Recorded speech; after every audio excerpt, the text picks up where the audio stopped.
राजधानी रांची के हरमू स्थित आजसू पार्टी कार्यालय में पार्टी सुप्रीमो सुदेश महतो की उपस्थिति में केंद्रीय समिति के सभी पदाधिकारी के साथ हाल में हुए झारखंड विधानसभा चुनाव में पार्टी के हार के विषय पर समीक्षा बैठक के साथ ही भावी रणनीति को लेकर बैठक की गई।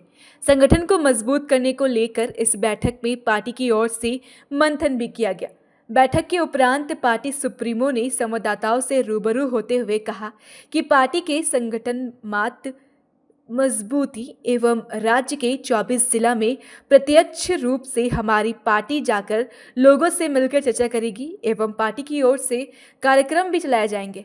हमारी बैठक और मंथन का दौर भी अभी जारी रहेगा।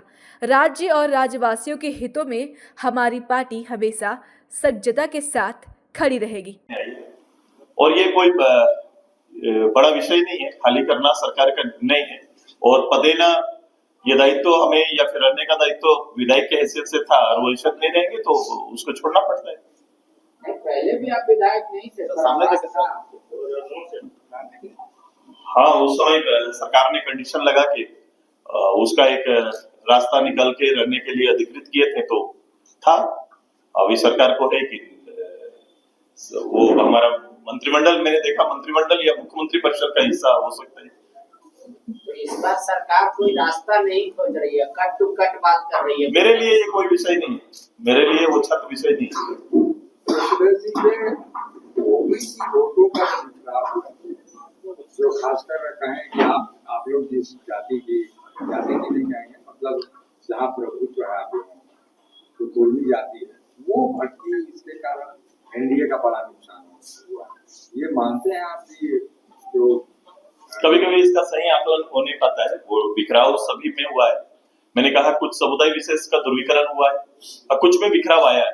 जब बिखराव आएगा तो कोई एक बड़ा समुदाय नहीं, ये अभी बता रहे थे हम लोग, ये आबादी बैकवर्ड ओबीसी की आबादी लगभग 50% के आसपास की है। तो ये कहीं ना कहीं वो उसमें अलग अलग जगह पर अलग अलग निर्णय, अलग अलग समुदाय अलग अलग क्षेत्र में अलग अलग रूप से अपनी राय देते हैं। संगठित रूप से इस प्रदेश के अंदर में जिस रूप से रहना चाहिए, जिस रूप से संगठन को एकत्रित करना चाहिए, बहुत लोग इसमें मेहनत कर रहे हैं, बहुत लोग काम कर रहे हैं। ये कोशिश जरूर रहेगी हर वर्ग ध्रुवीकरण का हिस्सा बने ताकि कोई बिखराव ना हो और एक अच्छा उन पक्ष में, ओबीसी के पक्ष में, उनके हक के पक्ष में अच्छा निर्णय।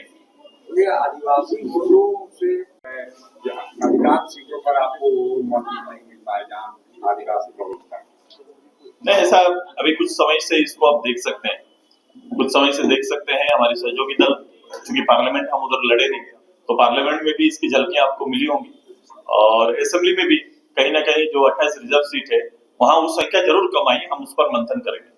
सुदेश जी, आप कह रहे हैं हम सड़कें सुनी नहीं होने देंगे ताकि सत्ता काबू में रहे, ठीक से चले।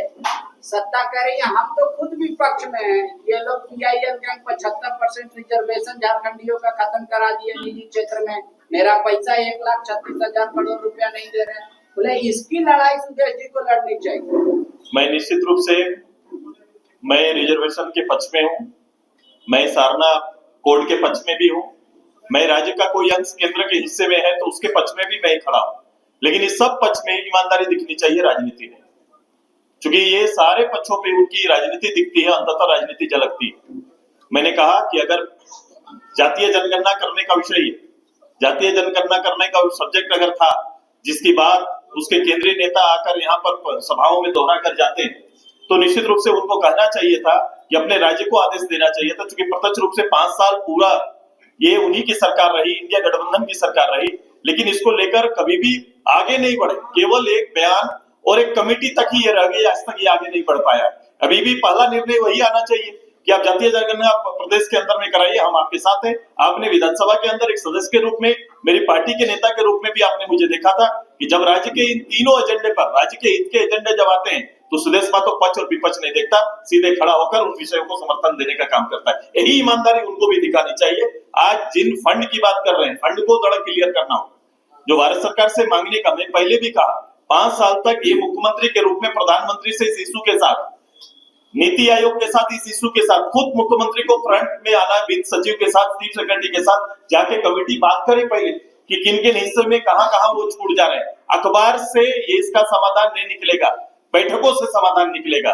और राजहित का अगर कोई पैसा सेंट्रल में है तो उसको मांग के लेके आए। वो तो अभी